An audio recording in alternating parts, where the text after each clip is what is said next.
আসসালামু আলাইকুম। আশা করি আল্লাহর রহমতে সবাই খুব ভালো আছেন, আমিও ভালো আছি আলহামদুলিল্লাহ। কাছে দূরে দেশ ও দেশের বাইরে সবাইকে জানাই আন্তরিক শুভেচ্ছা, ভালোবাসা, অভিনন্দন। এই তো আজকের ভিডিওটা বিকাল থেকে শুরু করে দিলাম। মাংস রান্না করতেছি রাতের জন্য। মুয়া কষায়া মাংসটা আলু দিয়ে রান্না করার চিন্তা ভাবনা করছিলাম, কিন্তু পরক্ষণে চিন্তাটা একটু চেঞ্জ হয়ে গেছে। কেন হয়েছে সেটাও বলবো। তো আজকে হলো 20 রমজান। 20 রমজানে তো আমরা প্রতি বছরই আর কি কচু দিয়ে চাপটি কচু খাই আর কি। এটা কোনো হাদিসের না, কিন্তু আমরা ছোটোবেলা থেকে খাই আসছি। মার হাতে খাইছি, নানির হাতে খাইছি, এখন আমরাও খাওয়ার চেষ্টা করি, খাই। মানে এটা ভালো লাগে আমাদের কাছে, খাই। আমাদের পুরান ঢাকা অনেকেই খায়, আবার অনেকে খায় না, যার যার এটা ব্যক্তিগত ব্যাপার। তো আমরা প্রতি বছরই খাই, আল্লাহ রহমতে আল্লাহ খাওয়ায়, এবং ছোটোবেলাও খাইছি, ইনশাল্লাহ আগামীতেও খাবো। এটা খাওয়ার জিনিস, তো এটা কোনো নেই, গুণা নেই, আল্লাহ সবই খাইতে বলছে। তো এটা ওই ওসিলা কইরাও খাই না আমি যে আজকে 20 রমজান সেই ওসিলা কইরা খাবো, সেটাও না, কিন্তু খাই। আর এই যে শুটকির ভর্তা বানাইলাম, আর ওই যে চালের গুঁড়াটা হলো ভিজায় রাখছি, কিনা চালের গুঁড়া নিয়ে আসছি। আর কচু দেখতে পাইলেন, কচু সিদ্ধ করছি, অনেক বড় 2টা কচু নিয়ে এসেছি। আমার ছোটো ভাই ফাইসাল, ওর খুব শখ চাপটি কচু খাওয়ার আর ভর্তা দিয়া। আর ভর্তাটা বানাই দিয়েছে লেগে আপনাদের ভাইয়ার জন্য। তো আমি কচুটা খুব ভালোভাবে সিদ্ধ করে নিছি, আর এখন কচুটা আমি বাগার দিব। সব কিছু দিয়ে আগে সিদ্ধ করছি, হলুদের গুঁড়া, মরিচের গুঁড়া, সামান্য পরিমাণ আদা রসুন বাটা, লবণ যা যা লাগিয়ে দিয়ে সিদ্ধ করে নিছি। এখন হলো এই যে কড়াইতে হলো গিয়ে আমি ফ্রাই প্যানে আমি গুঁড়া চিংড়ি মাছ দিয়ে দিলাম, ফ্রিজে ছিল। তো চিন্তা করলাম যেহেতু ইলিশ মাছের মাথা নাই, ইলিশ মাছের মাথা দেওয়া ভালো লাগে, আবার অনেক সময় দেখা যায় কালো জিরা দিরা বাগার দিলেও ভালো লাগে। তো আমি চিন্তা করলাম যে ঠিক আছে, গুঁড়া চিংড়ি যেহেতু আছে ওটা দিয়েই কাজ চালায় দিই, দেখি ভালোই লাগবে আশা করি। তো আর এই যে বলছিলাম আলু দিয়ে মাংসটা, গরুর মাংসটা রান্না করবো, চিন্তা ভাবনা চেঞ্জ হয়ে গেছে। তো কচুটা যখন ভাবি কাটতেছিল তখনই দেখলাম যে কচুটা খুব সুন্দর, ভাবি কাইটা দিছে অবশ্য কচুটা। তো কচুর গোড়াটা এত ভালো লাগলো দেখে আমার কাছে, দুধ কচু তো মনে হইলো যে খুব সুন্দর কচকচ কচকচ করতেছে। তো এই কারণে পরক্ষণে চিন্তা করলাম যে ঠিক আছে, দেখি অনেকে না গরু মাংস দিয়ে কচু রান্না করে খায়, তো আমিও আজকে রান্না করি। তো কোনো সময় আমি কচু দিয়ে গরু মাংস রান্না করি নাই, অনেকে খায়, কিন্তু আজকে নিজেই ট্রাই করলাম যে কেমন লাগে। দেখে আমার মন চেলো যে যা আজকে কচু দিয়ে গরুর মাংস খাই।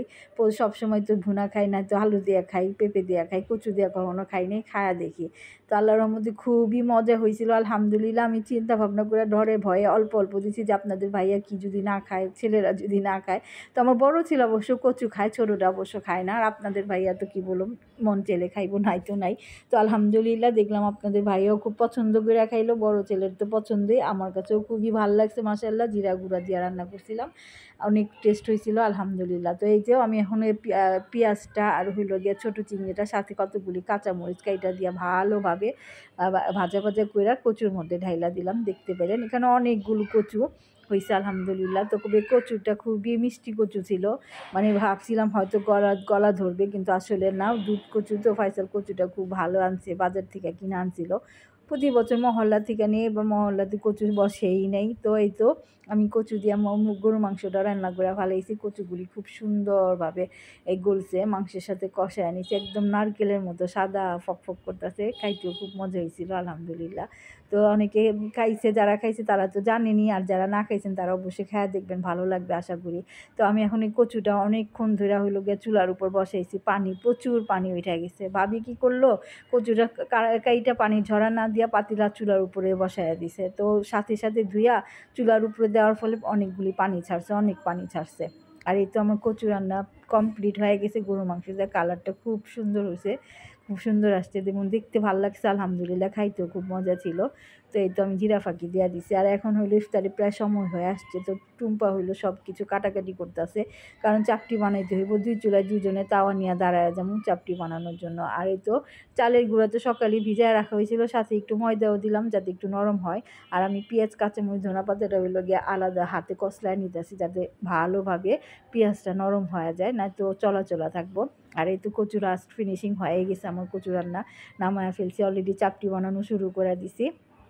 তো এই যে বললাম না, 2 জনে 2 চুলায় দাঁড়ামো, একটা ভাজতেছে, একটা আমি ভাজতেছি, নাই তো সময় হয়ে যাবো, দেরি হয়ে যাবো এই কারণে। তো এই তো 2 জনে কচু চাপটি ভাইজান। এই যে কচু, অনেকগুলি কচু, আমরা তো ভাবছি হয়তো কচুগুলি খাওয়াই দেবো না, কিন্তু মাশাআল্লাহ সবাই খুব শখ করে খাইছে। তো এই যে ইফতারির সময় হয়ে গেছে, আমরা ইফতার করতেছি আলহামদুলিল্লাহ। খেজুর খেয়ে তো সবাই ইফতার করি, মানে রোজা ভাঙছি। তো এখন হইলো গিয়ে যে সবাই প্লেটে প্লেটে কচু চাপটি দিতেছি, সাথে এখানে ভাজা বোনাও ছিল, ফল টল তো আসি। তারপরে হইলো ফাইসাল আবার ছানা আনছিল, ওই ছানা আছে। তো যার যার প্লেটে হইলো গিয়ে কচু আর চাপটি দিয়ে দিছি, আমিও নিলাম। খায় দেখি আলহামদুলিল্লাহ খুবই মজা হয়েছে, কি বলবো, বলার ভাষা নেই। তো যারা খায় তারা তো জানে, যারা খায় না তারা রমজানের পরে খায় দেখেন কেমন লাগে।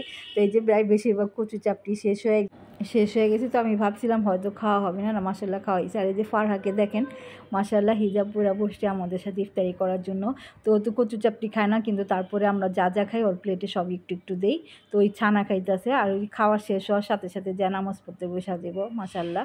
তো আজকের ভিডিওটা বেশি বড় করলাম না, আজকের ভিডিওটা এই পর্যন্তই। যা সবাই আমাদের জন্য দোয়া করবেন, আল্লাহ যেন সবাই রমজানের রোজাগুলি কবুল করে, ইফতারগুলি সাহারিগুলি কবুল ও মঞ্জুর করে নেয়, সেই দোয়া করি। সবাই আমাদের জন্য একই দোয়া করেন।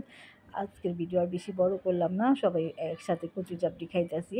আসসালামু আলাইকুম, আল্লাহ হাফেজ।